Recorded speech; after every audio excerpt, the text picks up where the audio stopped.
The Brooklyn warehouse pulsed with energy, its exposed brick walls vibrating with the bass of electronic music. 500 fashion insiders, influencers, and fans packed the space, their phones poised to capture Lana's latest collection. At 28, Lana, a deft designer whose bold, textured designs had taken New York's indie scene by storm, stood backstage, her hazel eyes scanning the runway. Her hands, calloused from years of sewing, adjusted a model's jacket. Tonight was her night. But the real show came after the final walk. As the last model disappeared, Damien, Lana's fiancé of 2 years, strode onto the stage. His tailored suit hugged his athletic frame, his smile disarmingly boyish. The crowd hushed as he raised a microphone. "Lana," he said, his voice warm, "you create beauty from silence. You've made my world louder, brighter. I want to spend my life with you. Will you marry me?" The Jumbotron caught Lana's reaction, her lips parting, tears welling. She stepped forward, her black gown shimmering, and signed, "yes." Damien slid a diamond ring onto her finger, and the crowd roared. Phones flashed, clips flooding X and Instagram. By dawn, the proposal had 3 million views. #Lana and Damien trending worldwide. In the front row, Lana's younger sister, Mara, sat stone-faced. Her arms stayed crossed, her dark eyes locked on Damien. She didn't clap.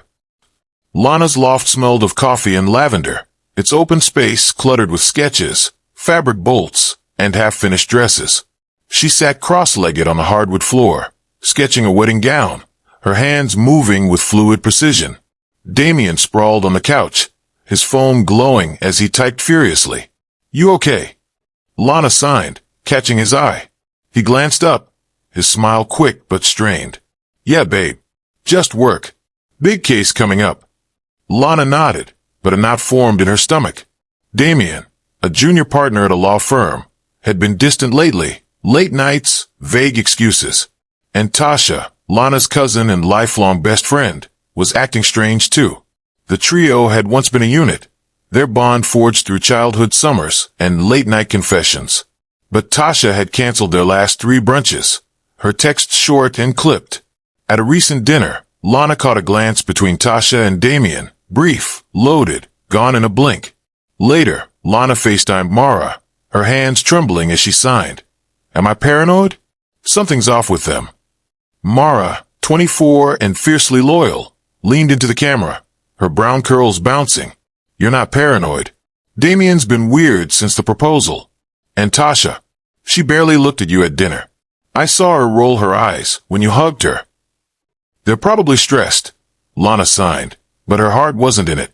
"Or they're hiding something," Mara said, her voice sharp. "You deserve better than secrets."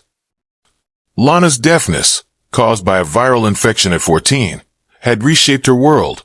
She communicated through sign language, lip reading, and a keen sense of visual cues, micro-expressions, shifts in posture. It made her a master of the unspoken. And lately, Damien's unspoken signals were deafening. At a crowded cafe, Lana watched him closely. He sat across from her and Tasha, his phone buzzing nonstop. When Lana signed, "What about the vineyard for the wedding?" Damien's eyes flicked to Tasha before he answered. "Sounds great, babe," he said, his voice too smooth. "We'll check it out." Tasha sipped her latte, chiming in. "Yeah, Lon, don't overthink it. You've got enough going on." Lana's hand stilled. Tasha's words were sweet, but her smile didn't reach her eyes. Damien's fingers tapped nervously on the table. That night, Lana lay awake, replaying the moment. Why did Damien look to Tasha for approval? Why did Tasha's laugh sound hollow? Mara couldn't let it go.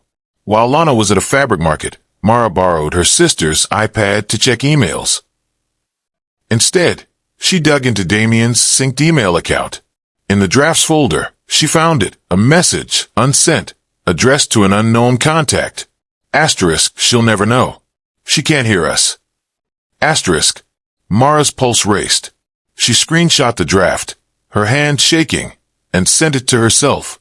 When Lana got home, Mara was waiting, her face pale. "Look at this," Mara signed, thrusting the iPad forward. Lana read the message, her breath hitching. It could be about work. She signed, but her eyes betrayed her fear. Work, Mara scoffed, switching to speech. He's plotting something, Lana. And I bet Tasha's involved. You saw how they acted at the cafe. Lana's hands hovered, uncertain. I can't accuse them without proof. Then get proof, Mara urged. You're smarter than both of them. Don't let them play you. Lana wasn't one to crumble. If Damien and Tasha were betraying her, she'd uncover the truth. She ordered a sound-activated camera online, disguised as a sleek black speaker. It recorded audio and video, syncing to her phone via an app. She placed it in her kitchen, where Damien and Tasha often lingered when she was busy sketching. This feels wrong, Lana signed to Mara, half laughing, half nervous. Wrong, Mara shot back. They're the ones sneaking around. You're just leveling the playing field. For days, the camera caught nothing. Damien ordering pizza. Tasha complaining about her job. Lana's hope faded. Maybe she was paranoid. Then, on a stormy Tuesday, her phone pinged with a new recording. Lana locked herself in her bedroom, heart pounding, as she opened the footage. The kitchen was dim, rain drumming against the windows. Damien leaned against the counter, Tasha beside him, their voices low but crystal clear. She's so sweet, Tasha said, her tone dripping with mockery. Too sweet, too deaf to hear. Damien chuckled, sipping a beer. Makes it easy. We keep this quiet until after the wedding. Tasha stepped closer, her hand grazing his arm. And then what? Then we're set, Damien said, his voice cold. Her brand's worth millions. We cash in, and she's out of the picture. Tasha laughed, and then they kissed. Slow, deliberate, like they'd done it 100 times. Lana's phone slipped to the floor. Her chest tightened, her vision blurring. She replayed the video, memorizing every word, every smirk. Her heart shattered, but her mind sharpened. She grabbed a notebook and wrote one word in bold: revenge. Lana didn't cry. She didn't scream. She sat cross-legged on her bed, the notebook open, and planned. Damien and Tasha thought her silence was weakness. They'd learn how loud it could be. She texted Mara, * they're cheating. I have proof. * Mara arrived in 20 minutes, her face a storm. I'm burning his suits, she declared, pacing the loft. No, Lana signed, her jaw set. Burning's too small. I want them exposed. Publicly. Mara stopped, a grin spreading. What's the plan? A fashion show, Lana said aloud, her voice steady. Live streamed. I'll call it Unheard Confessions. They'll think they're safe. Then I'll play the recording for the world. Mara clapped. You're a genius.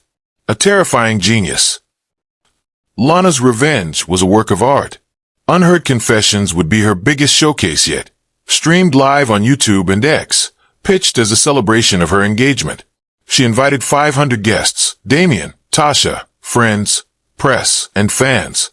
The centerpiece. A wedding dress for Tasha, her maid of honor. They'll sit in the front row, smiling, Lana told Mara, her hands flying. And I'll make sure the world hears what they said. Mara nodded. How do you keep them talking? Lana smirked. I'm sewing a microphone into Tasha's dress. It'll catch everything. For weeks, Lana worked tirelessly. She sewed late into the night, her fingers bleeding from needle pricks. The dress for Tasha was a masterpiece, ivory silk, fitted to hug her curves. Hidden in the neckline was a tiny wireless mic, synced to the live stream's audio feed. To sell the ruse, Lana played the perfect fiancé. She posted Instagram selfies with Damien, captioned, *, counting down to forever ring. * she invited Tasha for wine nights, gushing about the wedding. You're gonna steal the show in that dress, Lana signed, her smile radiant.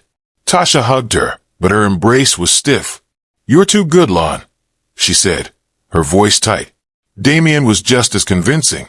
At a rooftop party, he pulled Lana close, kissing her forehead. I can't wait to marry you, he said, loud enough for the crowd to hear. Lana smiled, but her eyes were ice. Keep lying, she thought. It's all on camera. The night before the showcase, Lana delivered Tasha's dress. They stood in Tasha's chic apartment, the gown shimmering on a mannequin. "It's stunning," Tasha said, her fingers tracing the silk. "You didn't have to do this." "Your family," Lana signed, her face warm. "I wanted it to be special." Tasha's smile faltered, guilt flickering in her eyes. For a split second, Lana wondered if Tasha regretted it. Then Tasha hugged her, and the moment passed. The showcase was held in a sleek Manhattan venue, its glass walls reflecting the city skyline. Backstage, Lana checked the livestream setup, her phone buzzing with notifications. Over 60,000 viewers were already tuned in. In the green room, Damien and Tasha thought they were alone. The dresses mic caught every word. "We're so close," Damien whispered, his voice low. "Once we're married, we'll get rid of her. Her brand's worth millions." Tasha giggled, adjusting her dress. "She's clueless. Always has been." Lana, watching from her tablet backstage, clenched her fists. "Keep talking," she thought. "The world's listening."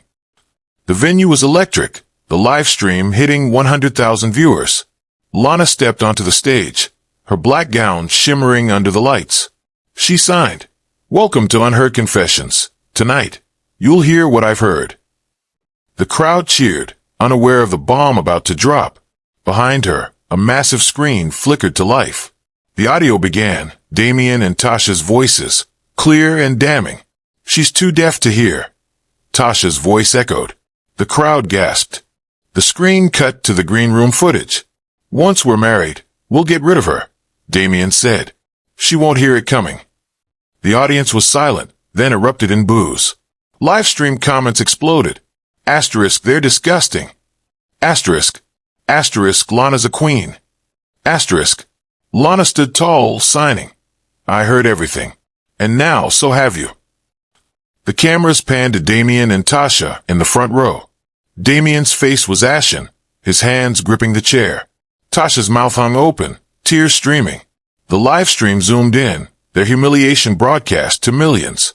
"Get out," someone shouted. The crowd chanted, "Out, out." Security escorted them away, cameras trailing. Lana didn't watch. She was signing her closing remarks, her hands steady. By midnight, #Unheard Confessions was the top trend on X. Clips of the betrayal racked up 15 million views. Lana's follower count surged to 4 million. Brands emailed sponsorship offers, Gucci, Nike, Vogue. Damien's law firm fired him, citing ethical violations. Tasha deleted her Instagram, but screenshots of her old posts spread like wildfire. Deaf designer exposes cheating fiancé and cousin in epic livestream, headlined BuzzFeed. TikTokers recreated Lana's stage walk, signing Heard in solidarity. She was a global icon. Lana's phone didn't stop buzzing. Good Morning America booked her for a live interview. A Netflix producer pitched a docuseries. She declined most, but agreed to a Vogue cover story titled, "The Designer Who Heard It All." Lana's story is about power, the article read. She turned silence into a megaphone. Influencers dissected the drama on podcasts. "She's the ultimate underdog," one said. They underestimated her, and she owned them. Damien posted a tearful YouTube apology. "I made a mistake," he said, his voice cracking. "I love Lana. I'm begging for forgiveness." The comments were merciless. Asterisk, "Mistake? You plan to ruin her life." Asterisk, Tasha tried a sobbing Instagram reel. "I was jealous," she cried. "Lana's perfect and I'm a mess." The internet wasn't buying it. Lana responded with a 5-second reel, a close-up of her signing asterisk Heard. Asterisk, it got 25 million views. 2 weeks later, Mara visited Lana's loft, carrying a velvet box. Inside was a necklace, the pendant signed in silver. Asterisk, volume, off. Asterisk, for when the world gets too loud. Mara signed, her eyes soft. Lana hugged her, tears falling. "You were right about them," she signed. "I'm always right," Mara teased. "Now let's make you unstoppable." Lana's brand skyrocketed. She launched a fashion line called Louder, its tagline, "We're your truth." Every piece sold out in hours. She was invited to give a TED Talk titled The Power of Silence, which went viral with 7 million views. She moved to a new loft, its floor-to-ceiling windows framing the Manhattan skyline. It was hers, built from her talent, not Damien's lies. She hired Mara as her brand manager, and together, they planned a global tour for Louder. 8 months later, Lana stood in a quiet museum, her unheard confessions exhibit open to the public. Each piece told her story, a shattered ring, a torn sketch, a microphone woven into silk. The final display was a mirror with a caption, asterisk, you heard their story. Now listen to yours. Asterisk. Visitors signed messages of support, their hands moving in silent applause. Lana felt the vibrations of their love. She didn't need to hear it. She felt it. And that was enough. The end.